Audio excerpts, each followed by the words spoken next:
একটা সময় মনে হচ্ছিল ভারত বনাম আয়ারল্যান্ড যে দু ম্যাচের টি-20 সিরিজ আছে, একটি ম্যাচ অনুষ্ঠিত হবে 26 তারিখ, অন্যটি হবে 28 জুন। এই সিরিজটি হবে কিনা, আর এই প্রথম বৈভব সূর্যবংশী চান্স পেয়েছে ভারতীয় মেন্স দলে। সেই সূর্যবংশীর কি অভিষেক ঘটবে? তার কারণ এই ইউকেতে একটা আন্দোলন শুরু হয়েছিল কৃষ্ণাঙ্গদের। সেই সময় মনে করা হয়েছিল হ্যাঁ, ইংল্যান্ড সিরিজটা হয়তো হয়ে যাবে, কিন্তু এই বেলফাস্টে এই ম্যাচ অনুষ্ঠিত বা আয়োজন করার জন্য হয়তো সমস্যা হতে পারে। কিন্তু সেই সমস্ত সমস্যার সমাধান হয়ে ভারতীয় টিম কিন্তু 26 জুন নামতে চলেছে আয়ারল্যান্ডের এগেনস্টে। আর গতকালকেই পৌঁছে গিয়েছে বেলফাস্টে। সেই সমস্ত ফুটেজ আছে। তার আগে বলি, যেই 15 জনের টিমের নাম ঘোষণা করা হয়েছিল তাতে কিন্তু দুখানা চেঞ্জ করতে ভারতীয় টিম ম্যানেজমেন্ট বাধ্য হয়েছে। আর এই যে টিমটা, এই টিমটাই কিন্তু আগামী 1 জুলাই থেকে খেলবে ইংল্যান্ডের সঙ্গে টি-20 সিরিজ। আমাদের টিম যে 15 জন গেছে, সেই 15 জনকে নিয়ে আলোচনা করব। কিছু ফুটেজ আছে, বেলফাস্ট স্টেডিয়ামটি কীরকম, সব বিষয় নিয়ে আলোচনা করব। আগামীকাল আমরা প্রবাবেল 11 নিয়ে আলোচনা করব। আজকে প্রবাবেল 11 নিয়ে কোনো আলোচনা নেই। তবে এই ভিডিওর শুরুতে আপনাদের জানিয়ে রাখি বা হাত জোর করে অনুরোধ করি, যারা এখনও পর্যন্ত আমাদের এই স্পোর্টস বাংলা চ্যানেলটিকে সাবস্ক্রাইব করেননি, সাবস্ক্রাইব করে আমাদের সঙ্গে জুড়ে থাকুন। তার কারণ ফুটবল ওয়ার্ল্ড কাপ চলছে, মেয়েদের বিশ্বকাপ চলছে টি-20, এছাড়া আমাদের ভারতীয় মেন্স দলেরও পরপর কিন্তু সিরিজ রয়েছে, টুর্নামেন্ট রয়েছে। তাই আমাদের সঙ্গে জুড়ে থাকলে এই সমস্ত খবরাখবর টাইম টু টাইম আপনারা পেয়ে যাবেন। প্রথমে আসি, যেই দুটো বদল ঘটেছে ভারতীয় দলে, সেই দুটো বদল নিয়ে। প্রথমেই জানিয়ে রাখি, হার্দিক পান্ডিয়ার নাম ঘোষিত হয়েছিল, তবে হার্দিক পান্ডিয়া এখনও সুস্থ নয়। তাই হার্দিক পান্ডিয়ার জায়গাতে আগেই কিন্তু হর্ষিত রানাকে দলে পুশ ইন করা হয়েছিল। আফগানিস্তানের সঙ্গে যে 3 ম্যাচের সিরিজ, সেই প্রথম দুটো ম্যাচে হার্দিক পান্ডিয়াও ছিল না, হর্ষিত রানাও ছিল না, 14 জনের দল ছিল আমাদের। তবে একেবারে শেষ যে ম্যাচটি চেন্নাইতে হলো, যেখানে ভারত জয়লাভও করেছে, সেই তৃতীয় তথা শেষ যে ম্যাচ ছিল ওয়ানডের আফগানিস্তানের এগেনস্টে, সেই ম্যাচে হর্ষিত রানা কিন্তু দলে যোগদান করেছিল। আর আরও একটা চেঞ্জেস এসছে, সেটা হচ্ছে গিয়ে নীতিশ কুমার রেড্ডি।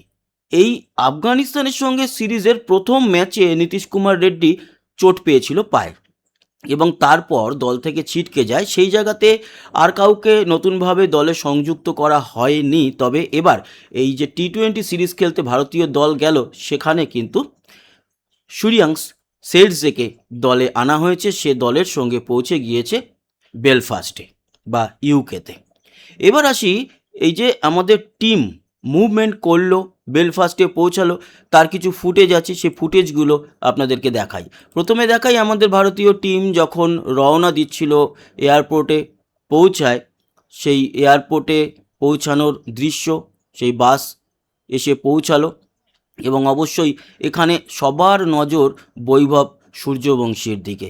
বৈভব সূর্যবংশীর দিকে নজর থাকার সবথেকে বেশি কারণ, এক তো ওর যে অভিষেক সেটা হতে যাচ্ছে 15 বছর সামান্য কিছু মাস বয়সে, যেটা কিনা এতদিন সচিন তেন্ডুলকারের রেকর্ড ছিল আমাদের ভারতীয় টিমের জন্য, যে 16 বছর কয়েক মাস বয়সে সে ভারতীয় টিমের হয়ে অভিষেক ঘটিয়েছিল। আর এবার সূর্যবংশী এই 15 বছর প্লাস কিছু মাস বয়সে যদি অভিষেক ঘটায়, তাহলে এটাও কিন্তু ইতিহাসে লেখা হয়ে থাকবে, এবং সূর্যবংশীর নাম বা বৈভবের নাম একটা স্বর্ণাক্ষরে লেখা থাকবে। যেরকম আজও আমরা সচিন তেন্ডুলকারের ওই অভিষেক নিয়ে আলোচনা করি, সেরকম সূর্যবংশীর অভিষেক নিয়েও আগামী দীর্ঘদিন আলোচনা চলবে। এটা দেখলেন এয়ারপোর্টে যখন যাচ্ছে এখান থেকে ইউকের উদ্দেশ্যে বা বেলফাস্টের উদ্দেশ্যে, সেই সময়কার দৃশ্য। এরপরে আমরা দেখাবো সেখানে পৌঁছেছে। সেখানে যখন পৌঁছেছে বেলফাস্টে, তখন সেখানকার টাইম অনুযায়ী প্রায় ভোর 3:30-4টে।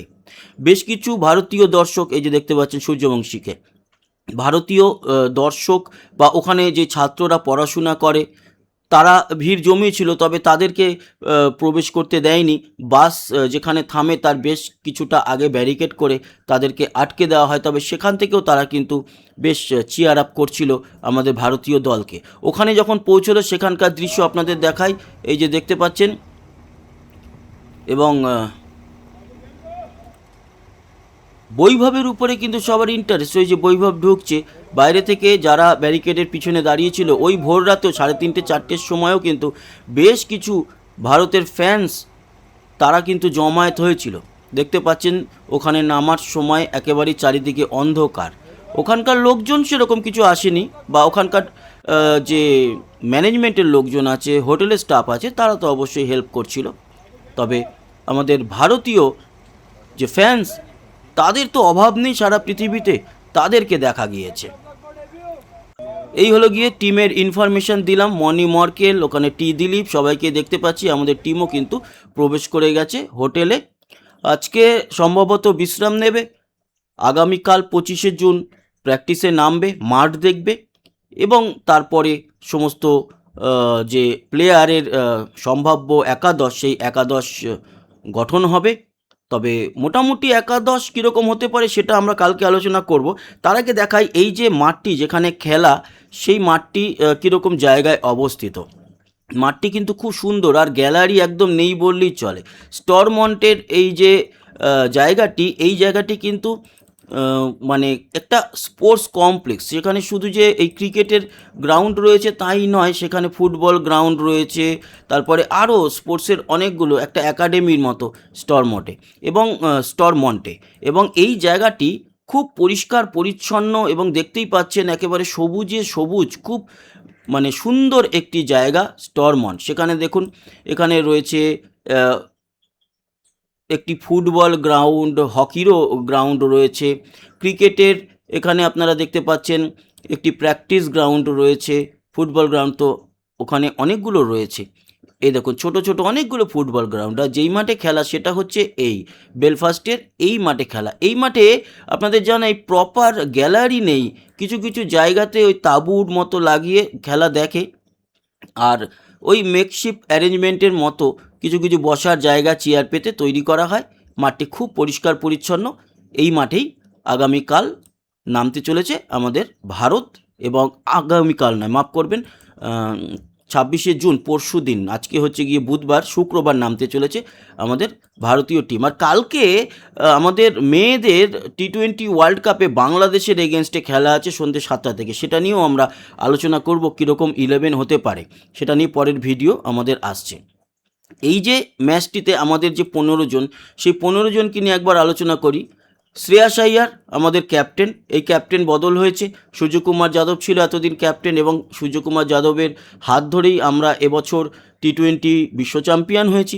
তারপরে কিন্তু সূর্যকুমার যাদব এই দল থেকে যেরকম আউট হয়েছে, সেরকম অধিনায়কের পদও হারিয়েছে। টিমে অনেকগুলো মিলও রয়েছে সেই টিমের সঙ্গে। তবে শ্রেয়াস আইয়ার এবং রয়েছে Sanju Samson main wicket keeper. তাছাড়া বৈভব সূর্যবংশীর কথা তো বললামই, বৈভব সূর্যবংশীর দিকে আলাদা নজর রয়েছে, এবং অভিষেক শর্মাও রয়েছে। এইখানে টিম ম্যানেজমেন্ট বেশ কনফিউজ হয়ে যাবে। অভিষেক শর্মা, সঞ্জু স্যামসং এবং বৈভব সূর্যবংশী, কে এখানে ওপেন করবে?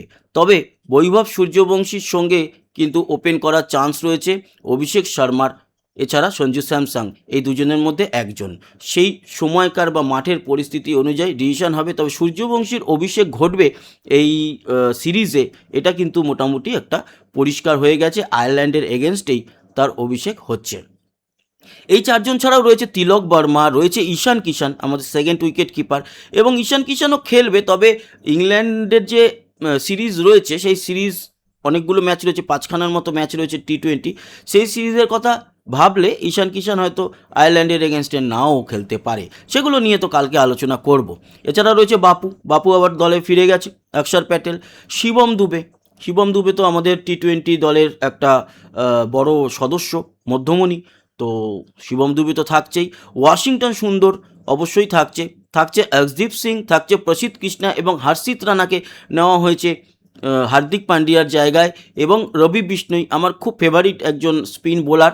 রবি বিষ্ণই কিন্তু এই দলের স্পেশালিস্ট স্পিনার, তাই রবি বিষ্ণই প্রথম ম্যাচ থেকেই খেলবে এটা আশা করাই যায়। প্রিন্স যাদব দলে চান্স পেয়েছে এবং প্রিন্স যাদবের এটাই হবে টেস্ট টি-20 অভিষেক, তাই এখানে দলে কিন্তু 2-3টে অভিষেক হতেই পারে।